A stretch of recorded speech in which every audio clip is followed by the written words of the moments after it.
Paz de Arruxa. Tava pensando que tava gravando e não tava gravando nada. O que temos para hoje? Falar um pouco sobre transe hipnótico. Para lembrar que agradeço as pessoas que comentaram o vídeo de ontem. Ainda não tive tempo de ler, mas vou ler, gente. Vou responder a todo mundo, né? Então, sejam livres, tá? Para comentar, para criticar, para acrescentar, para observar, para também trazer mais temas, entendeu? E até direcionar algumas fontes, né? Como eu falei, já perdi minhas fontes que eu tinha aí, né? Dos meus livros, salvo tudo. Eu estou pelejando para descobrir uma outra pessoa com certa HD para poder recuperar os meus livros. Mas o Altíssimo sabe todas as coisas. Vamos lá. Transe hipnótico é aquela coisa, né, da pessoa estar com aqueles movimentos repetitivos, ou palavras repetitivas, ou sons ininteligíveis, e as pessoas ficam ali reunidas, ou pode ser uma grande multidão, ou pequeno grupo, não importa, mas aqueles sons repetitivos, aqueles movimentos repetitivos, leva a pessoa para um estado alterado de êxtase, em transe, que facilita, né, que libera, ou que facilita o acesso de alguma entidade para se manifestar, tá? Isso nas egrégoras religiosas tem muito, seja de qualquer denominação que seja, porque as pessoas hoje perderam a pureza do evangelho nas suas reuniões. Então elas estão optando mais para usar gatilhos emocionais, vou dizer assim. As pessoas estão mais voltadas em emocionar as pessoas, impactá-las, como elas falam hoje, né? Mas isso não traz transformação de vida, isso não traz convicção dos erros e nem arrependimento. Isso só traz aquele momento de bem-estar, né?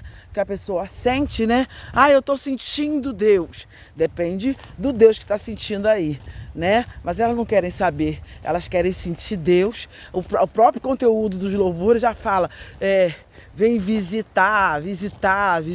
Quem é visitante não é permanente, ele é só passageiro.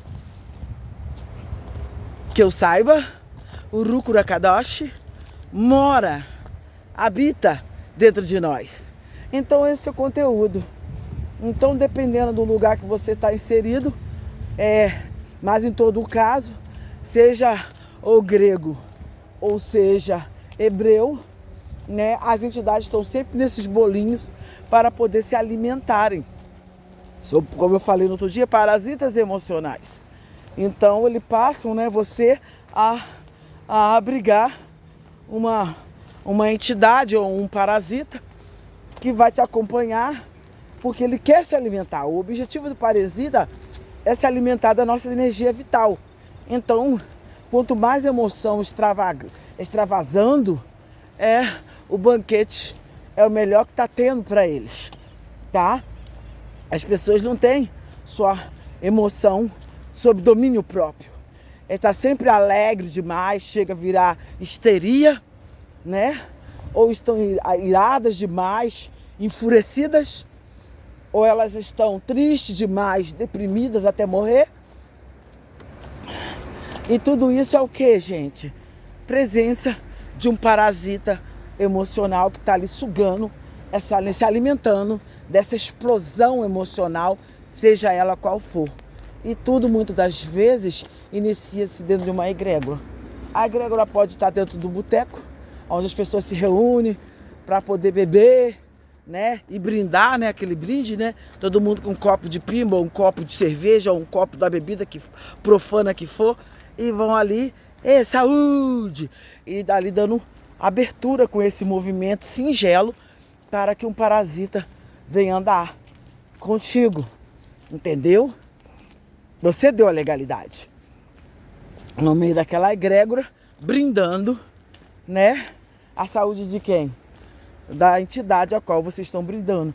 Ainda que não mencione nem o nome, mas o ato, ele é um ritual, tá? Esse ato de brinde é uma ritualística. Então você fica ali sendo obsequiado, acho, não sei se é essa a palavra, por uma entidade ou um parasita. Aguenta aí, tá? E também nos estádios de futebol, as pessoas que ficam ali reunidas fazendo ola, todo mundo igual, também com o mesmo propósito, a mesma ritualística, isso dá abertura para entidades ou parasitas acompanharem essas pessoas, entendeu? Desequilíbrios emocionais, intelectuais, qualquer tipo de desequilíbrio por uma presença de uma entidade ou de um parasita habitando, acompanhando, um encosto, né? Acompanhando essa pessoa.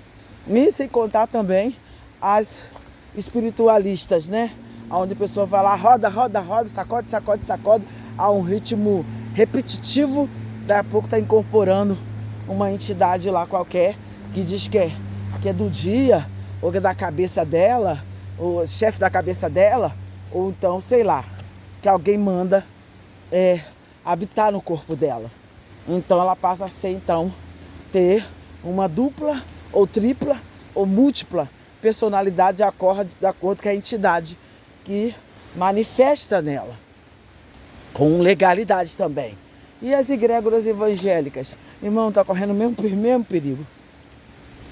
Tu vai lá e as pessoas perderam a pureza do evangelho, do culto no evangélico. Antigamente, eu já fui um culto onde realmente o rúcula falava, tá?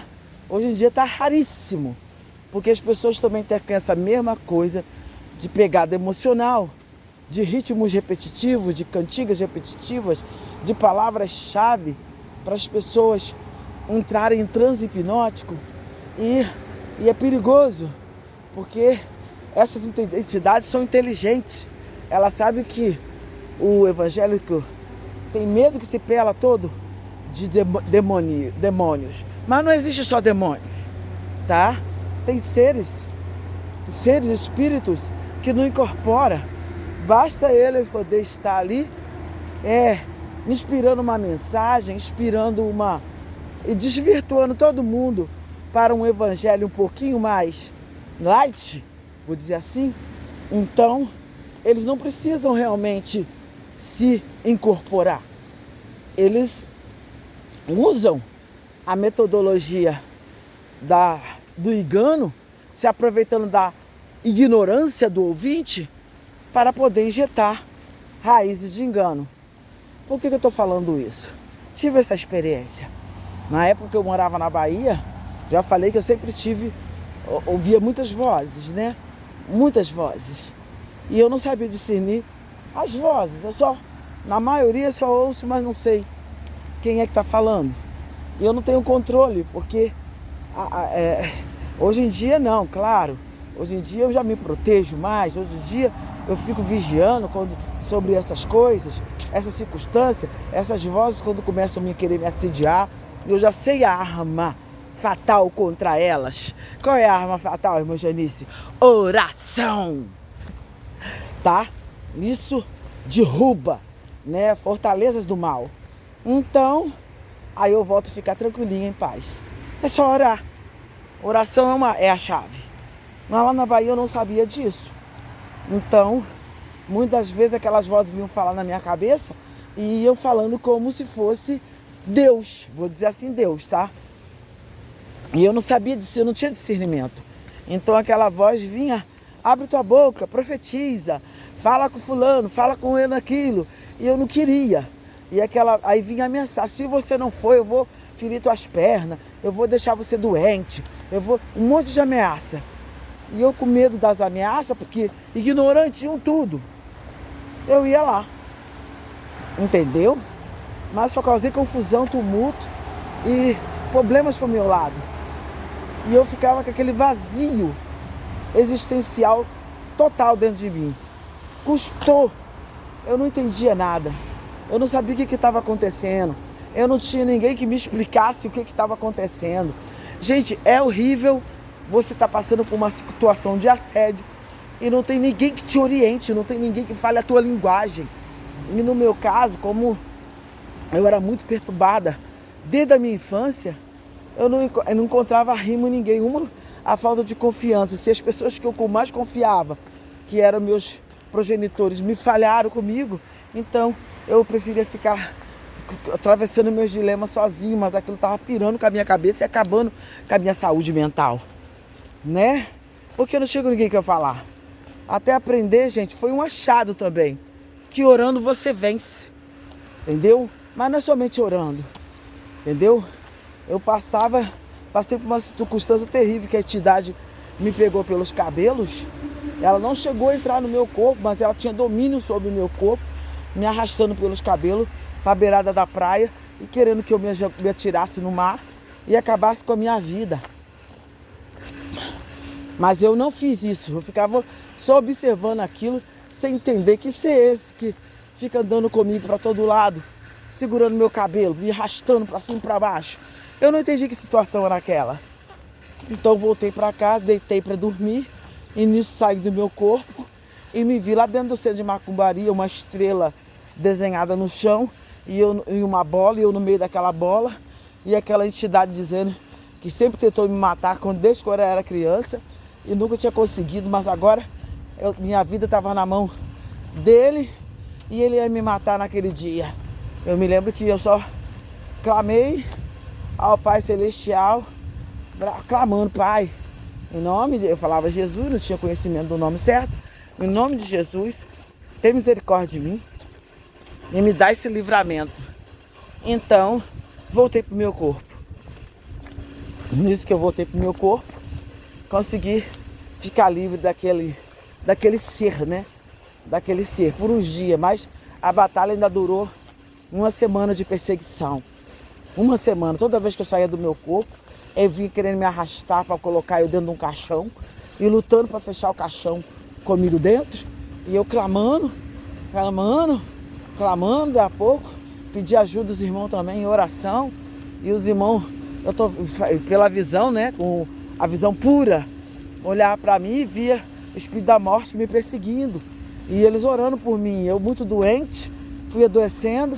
E ora daqui, ora dali, todo mundo ora, eu oro também.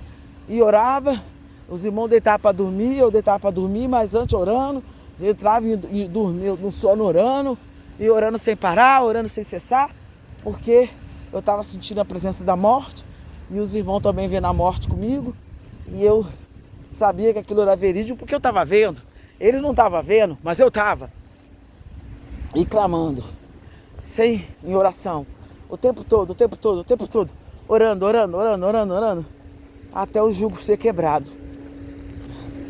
Quando o jugo foi quebrado, e eu tive que sentar para analisar os fatos. E esse lado de você sentar e rever todo o acontecimento é um lado que a sabedoria querendo já chegar ao nosso entendimento. Porque dali eu fui vendo a diferença daquela voz e quando era o Pai mesmo falando. Eu tive uma visão, né? Que o céu se abria diante de mim, dos meus olhos, e diante do trono estava alguém sentado com a luz resplandecente que eu não enxergava quem era. Mas eu vi claramente o diabo. Deixa eu matar essa Janice. Eu vi isso na visão.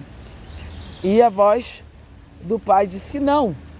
E aquela entidade, né, aquele ser que se fazia parecer ser o diabo, virou e falou assim: mas ela está fazendo a minha vontade?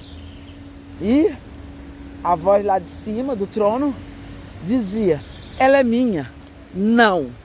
Aí ele voltou irado. E isso eu guardava comigo. A voz, a diferença da voz. A diferença dessa voz com as outras vozes. O Altíssimo nunca me obrigou. O Altíssimo nunca me amedrontou. Nunca me condenou. Nunca disse que vou te matar, vou te ferir, vou te arrebentar. Se você não fizer o que eu estou te mandando, eu vou fazer isso, eu vou fazer aquilo. Nunca. A voz dele, muito pelo contrário, sempre foi amor, sempre foi longanimidade, bondade. Tudo isso está inserido no que da pessoa que o Altíssimo é. Então eu tive que guardar esses detalhes. O detalhe da paz, da tranquilidade, sem a pressa, aquela parte que você é muito imediatista, né? Não. Ele é dono de todo o poder e o trono dele não se abala. Pouco importa se você crê ou se você não crê. O problema é seu, meu, de quem não crê. Mas o trono dele permanece sendo trono. Não importa se é ateu, não importa se é espírita, não importa se é evangélico, não importa se é católico. Nós é que nos perturbamos com essas coisas, entendeu? Mas o Altíssimo não se retula nada, ele não precisa, né? Que nós venhamos louvá-lo ou reconhecê-lo, é nós que precisamos, é o contrário. Para quê? Para que a nossa frequência se eleve e seja o mais próxima dele possível, né? Com nossas obras e atitudes, né? Mas paz, o trono dele é imexível, não se abala. Então, para nós chegarmos a esse entendimento, né? Essa vivência, essa experiência prática em nós, precisamos então ter focado na pessoa de quem ele é, né? Para não ser confundido, porque tá aí, assim, de vento aí, de muito engano. Mas a palavra é uma só: pelos frutos conhecereis. Seja espírito, ou seja humano, ou seja quem for. É sempre pelo fruto você saber se realmente a pessoa fala pelo espírito do Altíssimo, o rúcula, né? Ou se é um espírito de engano, uma entidade, um trem ali que está conduzindo aquela pessoa. Porque só um pouquinho ali é soberba. Só um pouquinho mais ali a autopiedade. Ah, porque todo mundo me odeia, todo mundo me trata mal. A autopiedade. Só apertar mais um pouquinho, tá ali a raiz do mal. Então, gente, vamos remir no tempo. O que é remir o tempo? É cada dia a dia, cada um passo, vivendo o momento presente. Tudo na presença do Altíssimo. Que vida é essa na presença do Altíssimo? É com equidade, gente. É com equidade. É com responsabilidade. Aquilo que está na tua mão, faça com honestidade, com responsabilidade. A base é essa. O nome do Pai já é glorificado porque a equidade está sendo executada e a honestidade também, tá bom? Então já está sendo glorificado o Pai pela manifestação da equidade e da honestidade. Seja lá uma tarefa grande ou ela é pequena, ou seja, diante do próximo que for, manifeste para ele equidade e honestidade. E tenha paz com todos, diz a palavra. Com todos. Sem acepção de pessoas. Vamos ter paz. E era isso que eu queria falar. Transe hipnótico. E lamentavelmente, as pessoas estão sendo hipnotizadas ou sobre uma cegueira, sem discernir nada. Estão só obedecendo o comando da emoção. Então, toma cuidado, querido, querida. Vamos tomar cuidado. Porque quem está em pé, olhe para não cair. Ore para não cair. Tá? Paz de Arruxa aí. Tchau, tchau.